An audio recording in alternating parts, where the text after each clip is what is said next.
Well, Brian Wang, I am thrilled to be, in your presence this morning because, you and I are going to be, in the next 2 weeks, it's going to be a fight between you and me between the, 410 and the 450.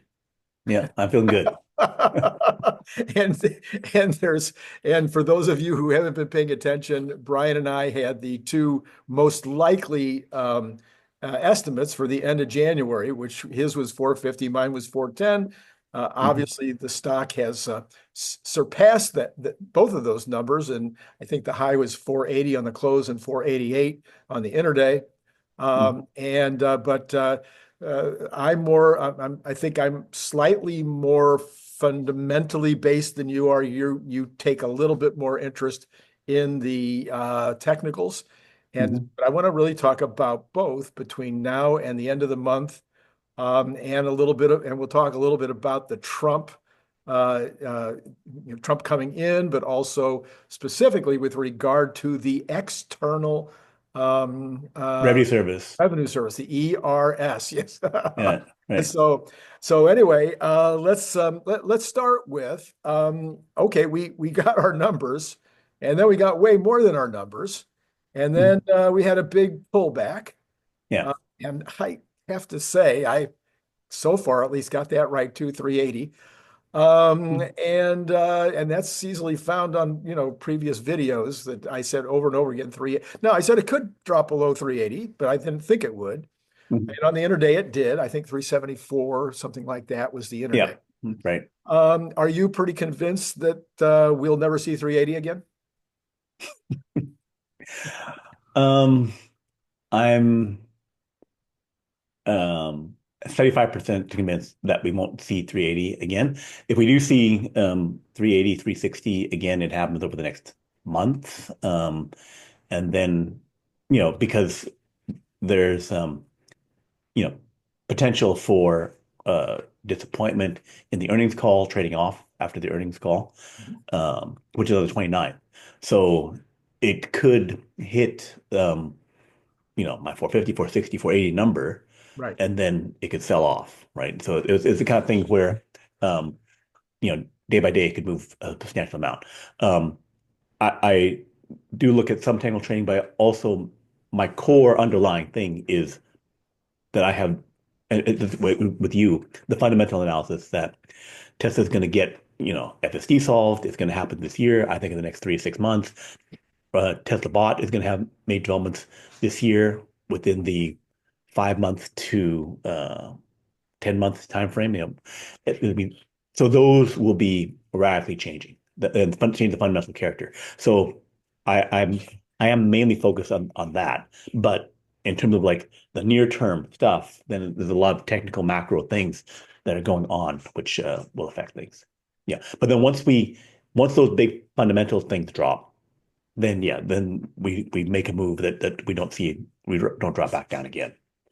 All right. And we did have, I think, on the technical side, we did have, I think, at least two tests of the 380. There was even maybe a third test of the 380. Right. So that would tend to suggest that that has now built some kind of a strong foundation, Correct. and that should hold in the future. And like you say, there's always crazy news events. There's always, you can't anybody that criticizes people that take a risk on making these kind of calls because of a news event that nobody saw coming. That just Yeah. there's just nothing anybody can do about those. So Right. all right, so right now I'm saying that last week, Thursday and Friday, was mostly about sentiment. Wednesday, Thursday, Friday was mostly about sentiment. The sentiment is largely back to being around the Trump transition into power. The market was responding to that. Tesla was responding to the market. Quite frankly, was kind of moving with the market, even if it Yep. was a little beyond sometimes, but Mhm. pretty much went right with the market Wednesday through Friday. Uh, I did a poll, Brian. I don't know if you saw it, And I asked Mm, people what they thought was going to happen Tuesday. And hmm of course, this is if they follow me, they're probably optimists, but like 78 or 80% or something feel that it's going to be a big day on Tuesday on the positive side. What do you think happens on Tuesday? Um, yeah, this is my 3 to 1, 75% view that it should be positive. Like one where it's setting up pretty well technically, where it's like it's beyond that 425, 26 breakout level. It would have been nicer if it more cleanly did it at 430. Got up to 42, Reverend held it there, but it's still looking pretty positive in terms of just the technical trading side of things. But it's not like and technical trading is all about statistics and odds and those kind of stuff. So, but the fact that it's done this kind of like I said, move off the bottoms and is coming up and it seems at above breakout level, particularly beyond the old 415, 414 level that we had for a couple of years. Um, and now we're at this other level where we had gone above 426 and fell below it, and now went above 426 again, and then seemed to hold it. So if we start off the morning and pre-trading with a little bit of move up, then it would tend to mean that we're again made that support and think the trade upwards. That the uh, spirit of the market and spirit of Tesla is in an upwards direction. And again, we've looked. I talked about it with Larry last night. There are all kinds of rules. Are rules. It's not really rules. I would call it now. So these would be more kind of fundamentals based on history. There's a lot of historic precedent around precedents, Yeah, changing apart, the changing of the guard, so to speak, from yeah, one party to another. The first 90 days tends to be up, even if it's choppy. yeah, And then the first year tends to be up, even if it's choppy. yeah. Then we've got the January effect.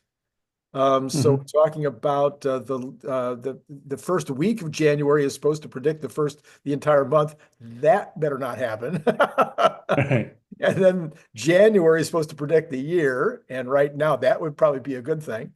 But we're Mm. not back to all-time highs in terms of the overall market. So do we test all-time highs this week with the exuberance of the new president coming in? Um, the overall market takes a fair bit to move it that much. There's going to be 100 executive orders supposedly in the first day, which is the 19th before the open on Tuesday. So there's going to be a lot of news on that. Um, I, I'm bullish on things getting back to all-time high with the overall market, but I'm not sure it happens like in 1 week. That seems a bit much. It seems like there'd be especially because there's issues around inflation. It's still slightly positive, based on how people viewed that last one, but still not all there. So there's um so I'd say I think we're heading upwards slightly. I don't know if we get to all-time highs. All right. So now let's go back to your specific bet on Tesla. Yeah. I have retained my 410. Hmm. As I think we may have talked about that before. I still Yeah. think that 410 at the end of January is a very likely number. Hmm. Yeah, will it be something different on February 1 and although I think that's a Saturday. But anyway, will it be different the day before and the day after, and will 410 just be one of the days? Yeah, of course, I don't know what day. Hmm. But I'm thinking that after the earnings report, we will be around 410. Where do you think we'll be around after earnings? So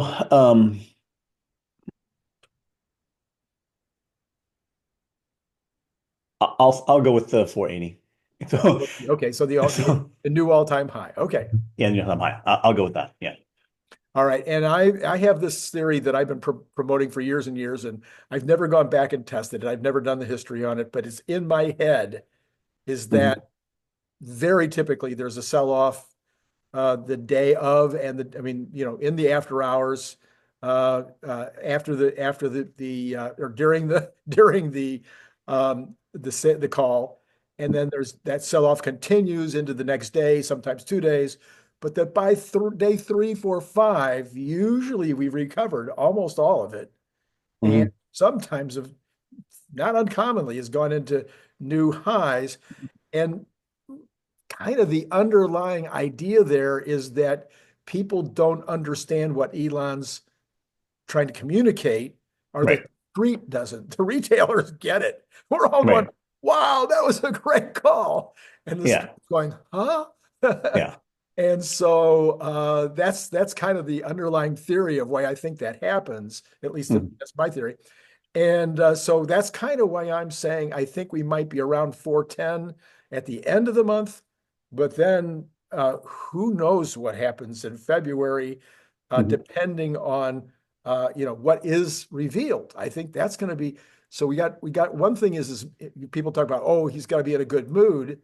But then Mhm. the other thing is what is actually revealed that the retail investors will be like, yay, and the street will be go, huh? What, so, Yeah. so what do you think happens in February? Um, so in the call, what I'm expecting is hopefully good numbers, but it is still a bit of a coin flip there because there's a bunch of stuff going into. We tried to do a call video on the numbers around the margin. I think it should be over 20%. Cost cutting, other things that has to come in versus all the other things like the cost of the uh, Model Y refresh ramp and the incentives that they had, and then the guidance to the year. So in the call, I expect some kind of guidance to the year, like 2.2, 2.3 million vehicles, 2.4 million vehicles. There, if they don't guide, or maybe just repeat the 20, 30% increase or that kind of stuff. That also is possible. It'd be better with more specificity, better with a higher number. So that would help regular Wall Street analysts say, okay, they have confidently said that, right? So that would be a good thing. So in they should also be revealing that the Megapack factory in China is doing stuff and producing there. So in February, they could tweet out something about X Megapack that they just made out of China. They could say some production is actually happening with a specific number. So they could, that could be posted out on X. Um, and then the big one they're waiting for is FSD regulation in China, which is not in Tesla's control, but the China needs to approve it. Europe needs to approve it. They said Q1. So if it hadn't happened in January, it happened, in February, that's, most of Q1 that's been done. And then getting some kind of licensing to occur with some company, or a robotaxi deal or something could happen. So those were things that I would like to see happen in February or March, and it could happen in February. So I'm kind of wondering if we might not get, because Elon has hinted at it, and sometimes after he hints, then he'll give more specificity about the business of the testing that's going on right now with FSD.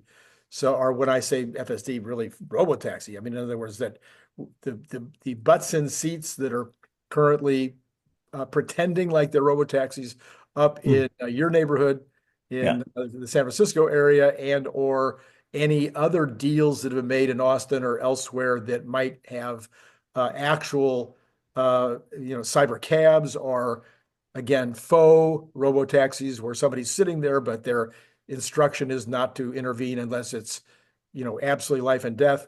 I think there could be more revelations during the earnings call, because that's the kind of thing that I think Elon likes to do. I think he finds that to be fun to kind of, talk about that kind of stuff. Right. And is the point where, you know, they've already done their disclaimer about forward-looking statements. He's announcing it to everyone in the community at the same time who is listening, all the investors. So it's a point where he can give his, here's what I think is going to happen. Um, so the one thing he doesn't do is product reveals in an earnings call, but he can give here's the general direction of the company, which is important because so much is expected to happen in 2025 that's why it should be uh, I think has higher likelihood to be positive, that he will be able to be clearer on something that is in um, generally stated before, but now it's more clear to them, and he can say it in a more clear way, here's what's going on, which I'm thinking can be very positive. So Wall Street, I think, has no interest in this, and even the retail investors don't spend nearly as much time on this aspect of Tesla that I think is core. I think it's I think it's just core. I'm all excited about, Optimus. I'm all excited about Robotaxi. I'm all excited about whatever the Model 2.5 is going to be. I mean, these are great. I love it. Let's go. More and more Megapack factories. Every single one of those needs batteries. Hmm. And I believe that at its core, it's the batteries that are going to matter for everything. We've got to have enough of them. We've got to be able to be making them at the right, making them or buying them at the right price. They've got to be right for the circumstances, for the product they're going into. And of course, we had what I consider to be the biggest announcement of last week. In a week that had a lot of great announcements, the biggest announcement was this new LFP battery patent, which I would hope maybe we would get some color on that during the call. But I'd also, for me, I'd like to just have color around. Almost like to have the call be battery day. I mean, Hmm. what are we doing with the 40 gigawatt 680. hour CATL machinery that we bought? What's happening with the lines in Austin? Are we going to be putting lines up in Berlin? I mean, there's so many questions around the batteries. What do you think? Yeah, and there's also, I think, didn't aren't Panasonic and LG starting to produce 4680 batteries? What's the volume there? I The, presume the the Panasonic thing is two actually steps there. You got the 4680s in Japan, and then you got the new battery factory in Kansas. I mean, that's two more pieces. Yeah. right, right. So having more 4680s means you can make, and if they're cheaper and better, and ideally with dry cathodes and dry anodes, then I think it was the cathode that we're still shipping in that was limiting production and increasing the cost. So if we get that sorted out, then that drops the price of batteries by I think like $20 or $30 per kilowatt hour, which would be a big deal, where it could be slightly better than the pricing on some of the other nickel um, batteries, and that would uncap, and there'd be no technical supply chain limit then on Cybertruck production, semis, if we have abundant 4680s, because those products need that type of battery. And then going to LFP, that could take a longer time, but hypothetically, let's say in 12 to 18 months, if Tesla is able to go to LFP 4680 batteries, because they're only making 4680 batteries, they go to LFP, that could, reduce the cost drastically, like eventually by half, say from the nickel version. But getting it down by 20, 50%, that would save thousands of dollars off those major vehicles. That could potentially get you toward that, what everyone was, like a lot of people are so disappointed about, oh, they increased the price of the Cybertruck. Yeah. It's $80,000 the mid-range, or where you get to $60,000 the lower price range. If you had an LFP 4680, you could get to $50,000 maybe, back toward that $40,000. I think it'd be probably $50,000 they could get to, but yeah, so that would be a huge deal. And then another thing everybody likes to pick on Gary Black, and I try to be the moderator. I'm trying to be the guy that's in between the Gary haters and the Gary lovers. I think Gary's right a lot of the time. I think he's wrong a lot of the time. But in his analysis, he's sitting there. He's all excited about the new 2.5 vehicle, but he spends no time talking about the semi. And yet the semi truck of 50,000 units would generate something on the order of the equivalent of 200,000 vehicles in terms of profits. Right. And there's every evidence from my viewing of what's happening in the flyovers in Reno that that truck factory is getting this close to being ready to start spitting out trucks. And certainly Brian White believes that they're going to be making trucks there. They're going to be ramping in the second quarter. What are your thoughts about the semi? The interesting thing about the semi is that it would use, I think, because it's about like 1.7 miles per, or 1.7 kilowatt hours per mile Right. versus 5 miles per kilowatt hour. So you use 10 times the amount of energy for the mileage. And because they're, these work trucks, they tend to drive at beyond taxi levels of miles. So it's like 10, 20 times the energy. So it is massively stressing the charging network.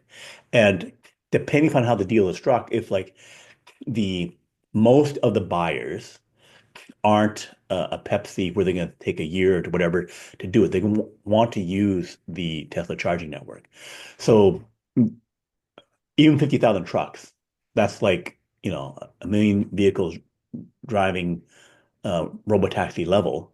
It increases the amount of charging on the public charging network, um, because most car owners charge at home, right? Right. So it's in terms of building out the charging network, and also if they've cut a deal where they say, okay, you didn't spend the X million dollars to build your Pepsi or Walmart or whoever, although those are big guys may do, but like some of the smaller companies, Caterpillar, I don't know who, Yellow Truck or something, you didn't spend the money to build your China using ours, so then we have to cut a deal on it. I'm gonna try and give you a good price, but I'm gonna make a profit margin. I think they would say, okay, we want a 30% profit margin. So getting 30% profit margin on all the driving of 50,000 trucks, that's a bigger deal because each truck would be doing about on 70,000 miles, at least um, $70,000 worth of Oh, driving at 10 cents per mile, and it could even be a lot more. yeah. So Yeah. getting a big chunk of that at 30% margin, that could be, $2,000, $5,000 per per truck per year, something like that. So it'd be, and I expect all of them to get towards needing FSD. You know, once it Right. goes to FSD robo trucking, then you can get that trucking cost, and it won't be at the $7,000. It's going to be Oh, closer to the salary of a driver at $70,000. So, um, a nice chunk of change from the charging profit, and then um, so it's beyond just the initial sale. You talked about the 3 to 4 times or whatever, right. 4 times from the price of the vehicle, Right. right? And I think it could be higher. I think Yeah. it could be like 10x, eventually getting there. And then there's this ongoing revenue with the semi trucks. Right. Yeah. And then so then I just realized a real key to understanding what's going to happen in terms of truck production, semi-truck production, will be announcements about opening up some of this corridor between California and Texas that's been talked about for so long. I know we just lost the bids on those, although we won some in the Midwest.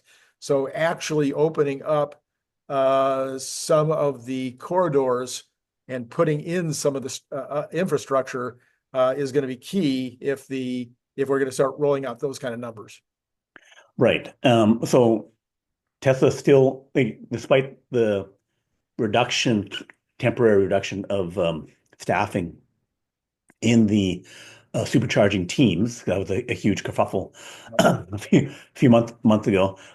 They still are building out, no slowdown in the deployment of supercharging things, and they also got the new version 4 charger, which can handle mega charging for the trucks. Mhm. So I think, like I said, build up to occur, continue to improve technology. But with the new administration, I think there's some good relations there, better than the previous administration. So I think that previous decisions about not picking Tesla will flip. I think that's what the overall market is thinking, that decisions will start going Tesla's way because of Elon living at Mar-a-Lago. are now living in the White House, possibly. So, Yes. all right. So, speaking of the new administration, I know you've got some thoughts with regard to this, not the eventual replacement. If Trump is right, the eventual replacement of the IRS with the ERS. Talk to me about the thoughts you've been having around that. So that's people wonder, what's going to happen with the new administration. A lot of promises for the first 9 days, Doge, et cetera. So by January 25th, like first week after the inauguration on Monday, they say they're going to stand up the External Revenue Service, which is going to be in charge of all the tariffs that Trump has talked about. And everyone keeps saying that, he doesn't mean the tariffs and blah, blah, blah. It is a partial negotiation strategy where he's going to go high on tariffs in order to get everything he wants from all the countries. Canada must do this, Mexico must do this, China must do this, or I will tariff you. Every other country must do this, which um, a lot of the world, may say, hey, the US was the one pushing for free trade, and now you're changing things, right? And I guess from their point of view, it's like Darth Vader in Star Wars. I'm changing the deal, and pray I don't change it anymore, right? So that's because the U.S. has the most power. The U.S. could always change the deal, and it was just the other presidents who were like locked into decades-old negotiation positions to say, I'm not going to change it. That's the norms. Keep it the old way. Don't change it. Where it's like Trump says, I do what's to the advantage of the United States. So I'm going to change and renegotiate all these things. So And this, then, so let me try a minute of history just for fun. sure. So 50 years ago, I was an adult, believe it or not. 50 years ago, 50 years ago, China was a third world country. India was someplace that you didn't even want to think about visiting.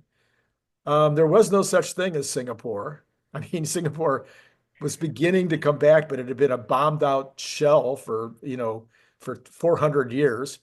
South Korea, was trying to make a comeback after all that war. Japan was, starting to become a thing. It was really, getting its feet under itself. But in reality, it was the United States and Europe, and maybe a little Russia, in terms of where all the economic power was, and the rest of the world was just way, way behind.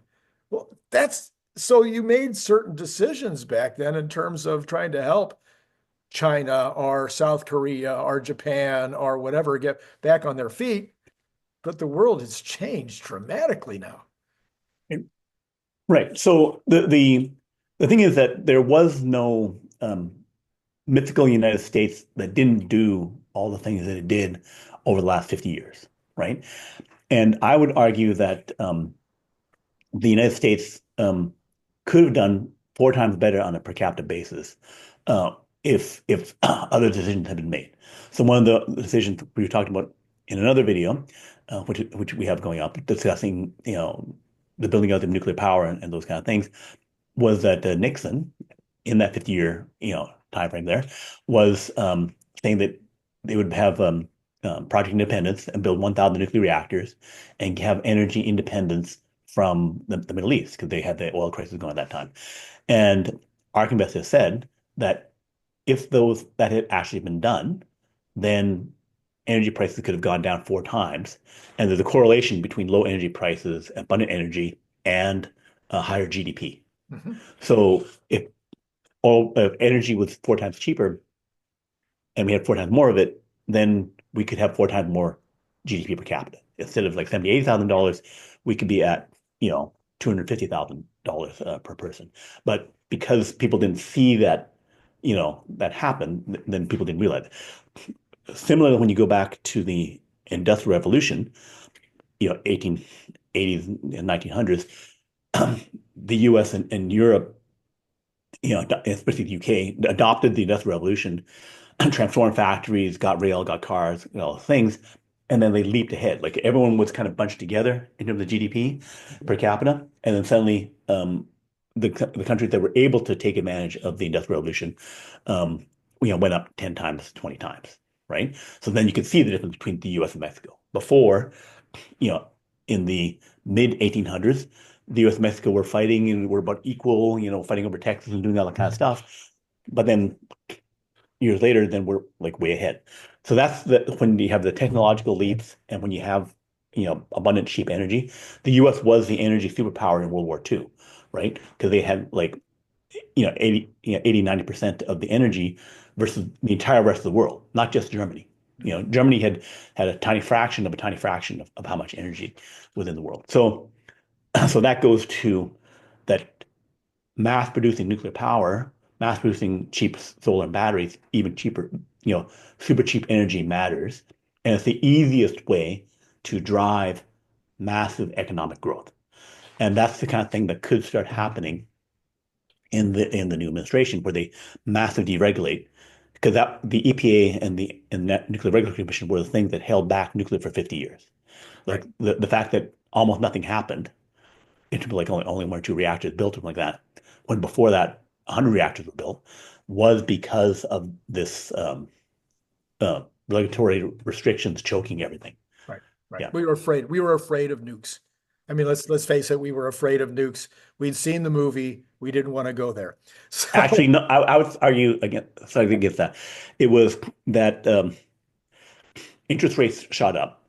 So the high interest rates stopped all the projects because nuclear, you're front loading your costs. So you spend $2 billion and then you have to get massive loans. So when you had 20% interest rates, then you can build things. You can build like skyscrapers, you can build whatever.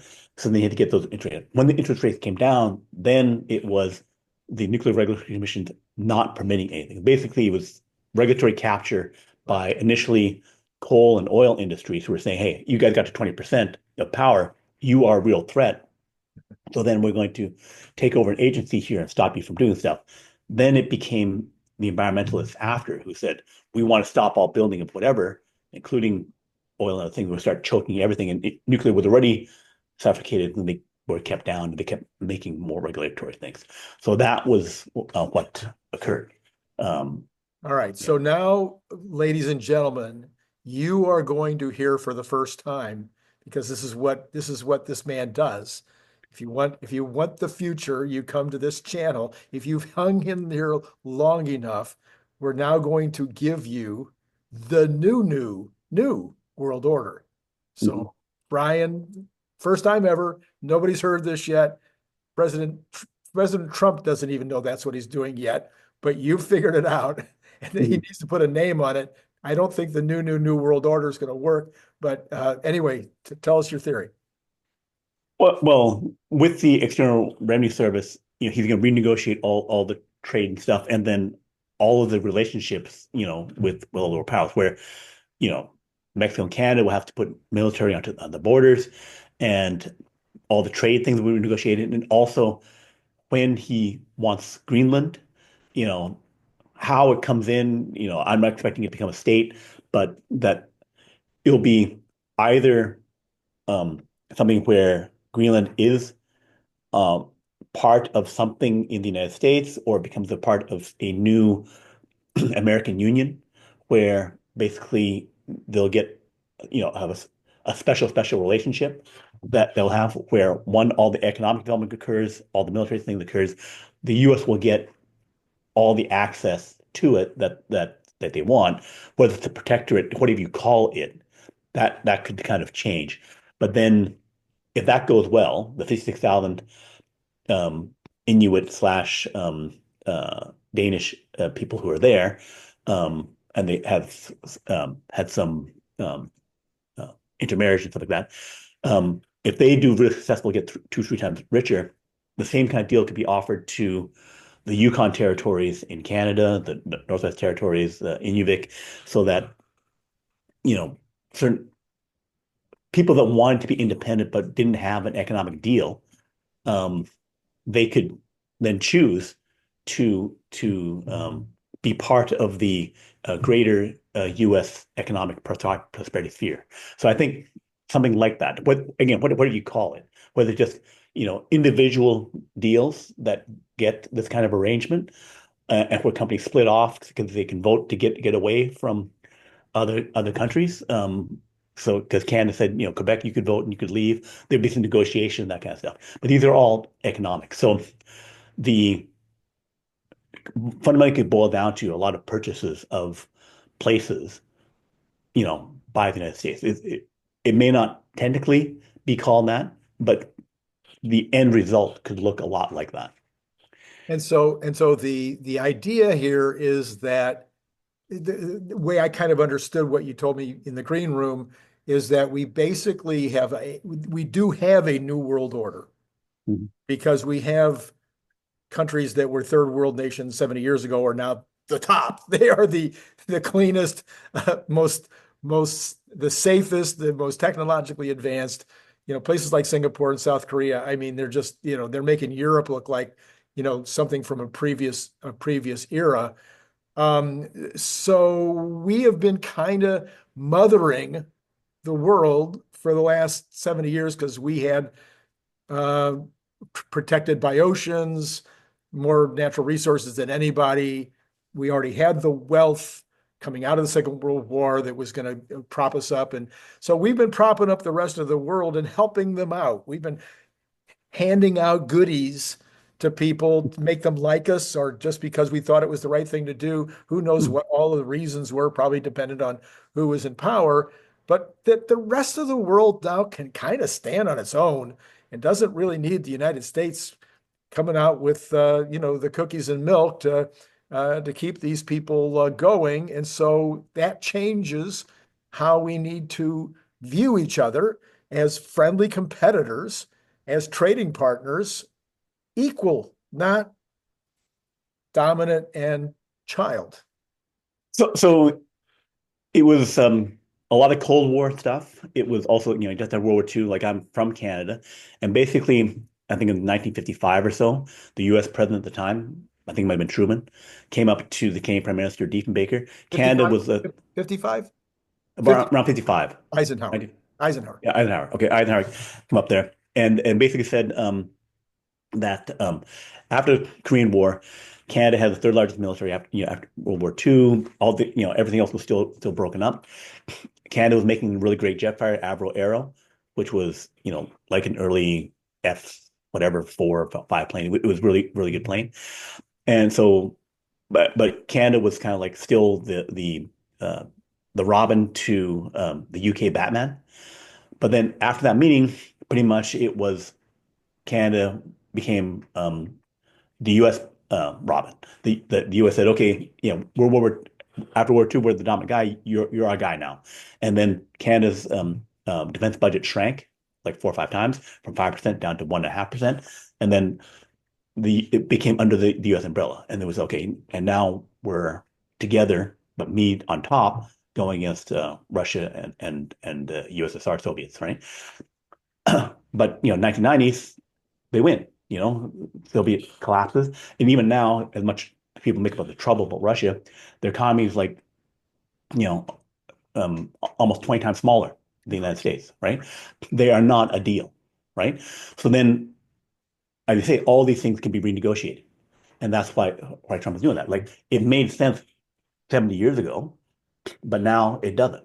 So now, New Deal, right? So it'll be a geopolitical New Deal that's going to be whatever is to the U.S. interest based on the things at the time, constantly updating based upon what matters.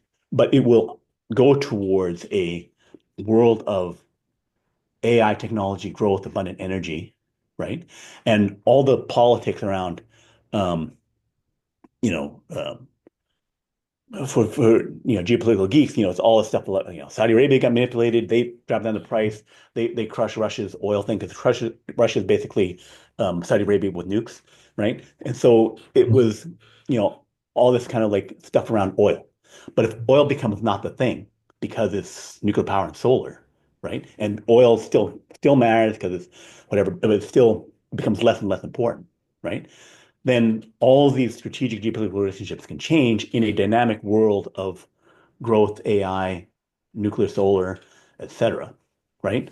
So people who think the geopolitics was natural to remain frozen for 50 years, it was just the situation that occurred because of the underlying factors. But the underlying factors start changing rapidly, then and also one catch up to what's already happened, right? So thus you renegotiate everything. Right. And so what you have in Trump, and I made this point on X this morning, and it was, or actually I made it last night, and then it was funny because it was confirmed this morning. So you have Bill Gates. Nobody likes him. Sorry, Bill. They don't like you on the left. They don't like you on the right. Nobody likes you. I don't know what it is, but you just rub everybody the wrong way. But Bill had his meeting with the incoming POTUS, and he comes out of the meeting a 3 hour. He was proud of the fact that he had a 3 hour dinner. He even mentioned that it was a 3 hour dinner. And he says, I was really impressed. And I wrote last night, I posted on X, I said, yeah, the reason that he really was impressed is because he felt heard. Because this president, President Trump, listens to the people that are at the table with him. Mm-hmm. This is why he made such progress with North Korea last time. Mm-hmm. This is why Xi and he get along, and Putin and he get along, is because he listens. As much as he's MAGA, and that's what you should be walking into any negotiation. And I think Putin and Xi and everybody else would say the same thing about their country. They're going to be all about their country in that negotiation. They're going to be MAGA for their country. But you go into the negotiation, understand any negotiation. I don't care whether I'm trying to sell Target or whether I'm trying to convince my kids about something. You go into every negotiation, contemplate or considering the best interest of the other party that's in the negotiation also. You want a win-win-win result at the end of the negotiation where everybody feels like they won. And that's what Trump does. Mm-hmm. Right. Right. So I think that's already started where he's already moving the various geopolitics. And because the US had the best position, it's natural that we should get the best results out of all the negotiations because biggest economy, strongest military, best technology, then the dominance should be there. Right. And the gap is not that the rest of the world will fall away, but the US should outperform massively. Yeah. Yeah. Or if we don't, it's okay. Yeah. It doesn't really matter if we're number one in the world if we are as wealthy as we want to be. I mean, it's kind of like, trying to compare me to my neighbor or something. Well, he got a better car than me. Well, but I got the car I wanted.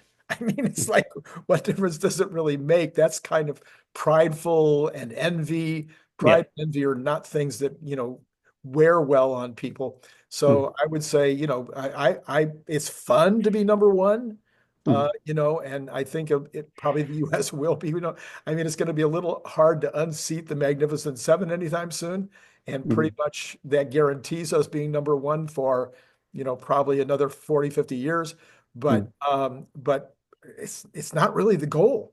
The goal is how do we get what we want as a nation, and how do we thereby work with our neighbors around the world to make the planet a better place. I'm all for that. That's perfectly fine. Planet and solar system with Mars and everything else. That's right. And with our Martian friends. Yeah, that's right. We got to make sure that we have good relations with them too. All right.